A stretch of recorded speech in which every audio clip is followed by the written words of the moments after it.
Hi friends, இப்போ நம்ம பாக்கியலட்சுமி பார்க்க போகிறோம். பாக்கியலட்சுமியில் எல்லாரும் வீட்டுக்கு வந்துட்டாங்க. வீட்டுக்கு வந்ததுக்கப்புறமா ஈஸ்வரி பாட்டி கேட்குறாங்க, என்னாச்சு கோர்ட்டில் என்ன விஷயம் நடந்துச்சு, நீ அப்செட்டாகவே இருக்கான்னு சொல்லி கேட்டோன்னே, கோர்ட்டில் எதுவுமே நடக்கல, அதனால தான் ஒரு அப்செட்டாக இருக்கா, ஏதாவது பேசியிருந்தாலாவது பரவாயில்ல, ஒன்றுமே இல்லாமல் இவங்க மாட்டில் டேட்டை மாற்றி வைக்கிறாங்கன்னு சொல்லிட்டு அப்செட் ஆகிட்டாங்க.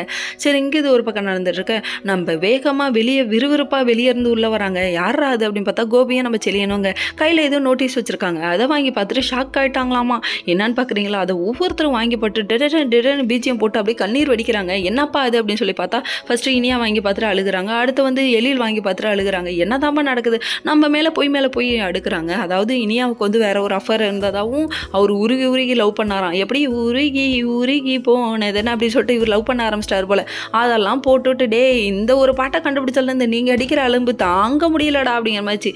அதாவது இந்த புள்ள பூச்சிக்கெல்லாம் கொடுக்க முளைக்க நீ யாரப்பா கண்டா அந்த மாதிரி ஆயிடுச்சு நம்ம நிதிஷை பார்க்க. கடைசியில் இப்படிலாம் பிட்டா போட்டு வைக்க உடனே கோமாயிட்டாங்க நம்ம இனியா. இருடா நான் வந்து கேட்குறேன் அப்படி சொல்லிட்டு நோட்டீஸ் எடுத்துகிட்டு வீட்டுக்கே வந்துட்டாங்க.